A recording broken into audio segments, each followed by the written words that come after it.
Assalamualaikum warahmatullahi wabarakatuh. Bismillah, alhamdulillah, wassalatu wassalamu ala rasulillah wa ala alihi wa sahbihi wa mawala. Rabbi syrah li sadri wa yassir li amri wahlul uqdatam min lisani yafqahu qawli, amma ba'd. Kali ini saya akan menjawab pertanyaan yang ada di komentar ya, di channel saya yang kemarin.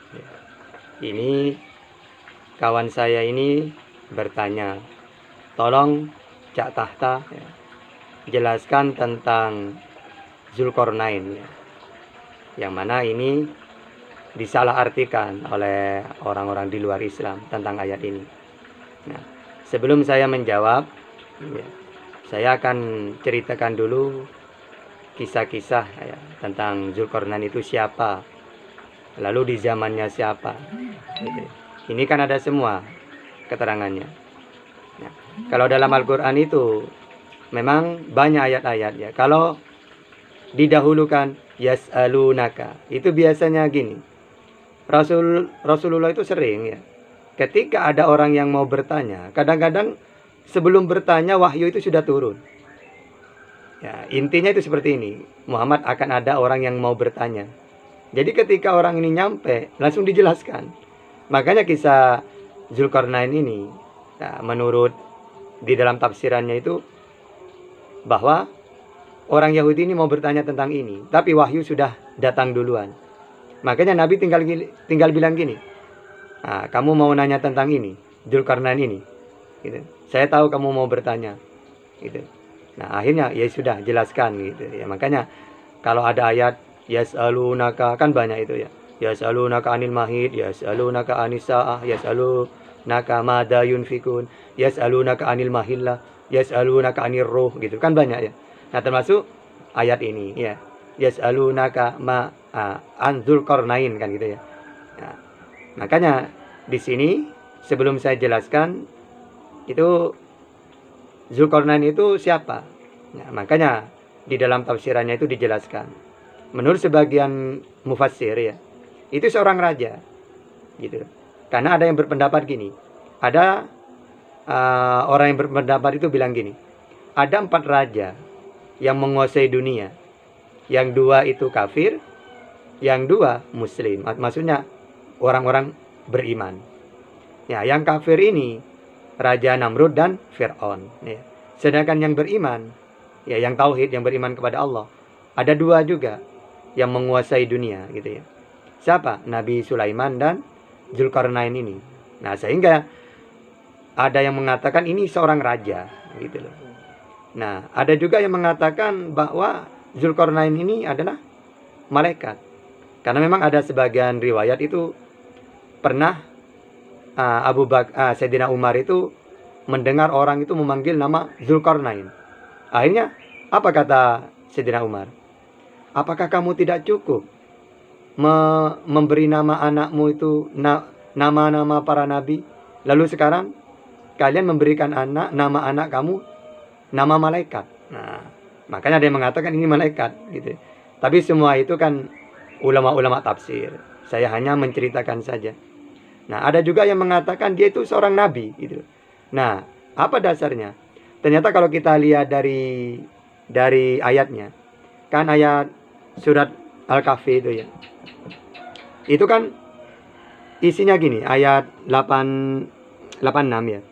Hatta idza balagha maghribasy syamsi wajadaha taghrubu fi ainin hamiatin wa wajada indaha qauman. Nah, terus qulna ya Dzulqarnain. Nah, itu ya. Jadi di ayat ini kami berfirman, wahai Zulkarnain. Nah, berarti kan kalau Allah berfirman dia seorang nabi. Karena definisi dari nabi itu adalah orang yang menerima firman. Tapi firman itu tidak wajib disampaikan kepada orang lain. Nah, kalau utusan ya, seseorang yang menerima firman ya, dan firman ini yang dia terima ini wajib disampaikan kepada umatnya, kepada orang lain gitu. Nah, sehingga dari ayat ini Zulkarnain ini ternyata seorang nabi. Jadi ada 3, ada yang mengatakan raja, nabi, malaikat, gitu ya. Mana yang benar? Wallahu a'lam. Ya. Nah, terus sekarang Zulkarnain ini apa maksudnya? Itu ternyata kan artinya Zulkarnain itu kan yang mempunyai 2 tanduk. Nah, ini ternyata ada yang mengatakan memang benar-benar ada tanduk 2. Makanya ditutupi dengan sorban. Ada yang mengatakan itu ibaratkan apa ya? Itu cuma kata-kata, maksudnya 2 tanduk itu adalah dia seorang raja gitu ya, yang menguasai dunia, yang menguasai timur dan barat. Nah, makanya 2 tanduk itu timur dan barat atau Romawi dan Persia. Karena saat itu yang menguasai dunia itu juga kerajaan besar, yaitu Roma dan Persia.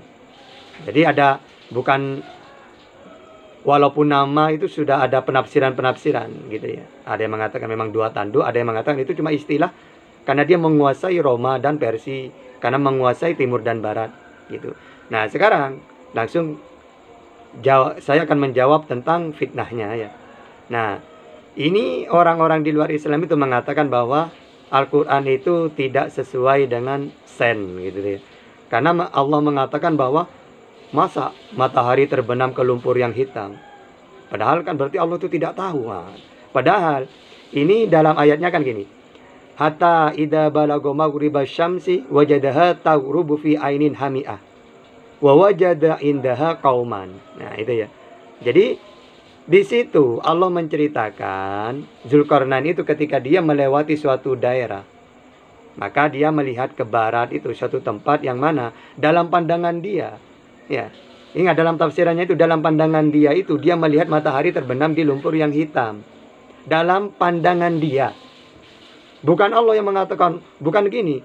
Ada firman-Nya Allah, ternyata Allah mengatakan bahwa matahari terbenam ke lumpur yang hitam. Bukan gitu. Tapi Allah menceritakan kisah Zulkarnain yang mana ketika dia melewati suatu tempat, ibaratkan gini, kita sekarang ini duduk di pantai ya, yang luas, tidak ada batasnya menurut pandangan kita. Lalu kita melihat ke barat.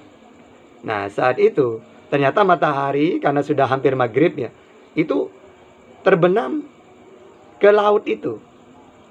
Nah, itu kan dalam pandangan kita, bukan yang aslinya gitu. Kalau aslinya tidak seperti itu, tapi ini dalam pandangan kita. Karena kita kalau melihat ke pantai itu kan cuma garis ya, yang di barat itu cuma garis. Sehingga nanti kalau kita itu melihat terus sampai matahari terbenam, seakan-akan terbenam ke laut itu, ke pantai itu. Karena memang tidak ada batasnya dalam pandangan kita. Nah, sebenarnya itu menceritakan seperti itu. Bukan Allah mengatakan matahari terbenam di lumpur yang hitam.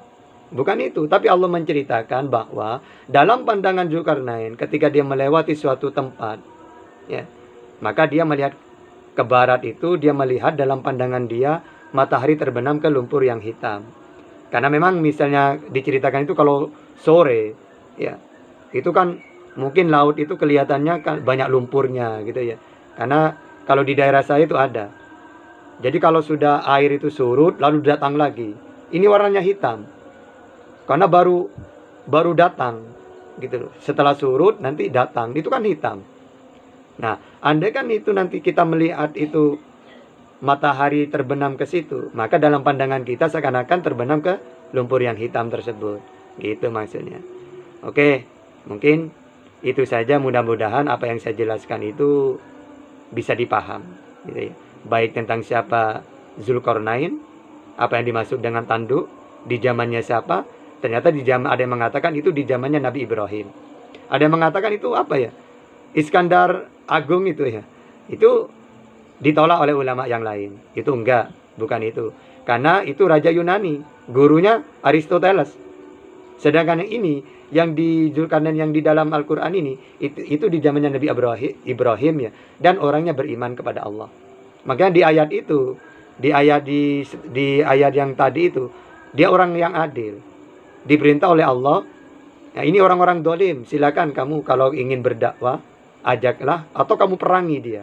Karena dia seorang yang adil, terkenal adil Raja Zulkarnain itu. Gitu loh. Sehingga tidak benar kalau dikatakan itu Alexander Agung atau apalah yang ada di Eropa itu ya, cerita-cerita itu. Mana yang benar? tentu saja kita sebagai umat Islam, sesuai dengan sejarahnya, sesuai dengan kejadian di ayat ini, itu ya orang yang beriman, seorang raja, ya, atau bahkan bisa nabi, gitu. Karena kalau kita mengikuti mereka, wong menurut mereka itu raja Yunani, ini kan sedangkan ini orang kafir, gitu loh ya, yang di Yunani ini, bukan seperti yang diceritakan oleh Al-Quran. Karena Al-Quran itu sendiri itu mujmal, ya, ada kisah-kisah, ya, baik itu para nabi atau kisah-kisah umat-umat dahulu. Tapi biasanya diceritakan itu rata-rata itu orang-orang yang beriman, baik itu raja, orang raja-raja yang soleh, gitu ya. Nah, mungkin itu saja yang bisa kami jelaskan. Mudah-mudahan bisa dipaham, dan mudah-mudahan yang bertanya puas dengan penjelasan saya. Akhirul kalam, assalamualaikum warahmatullahi wabarakatuh.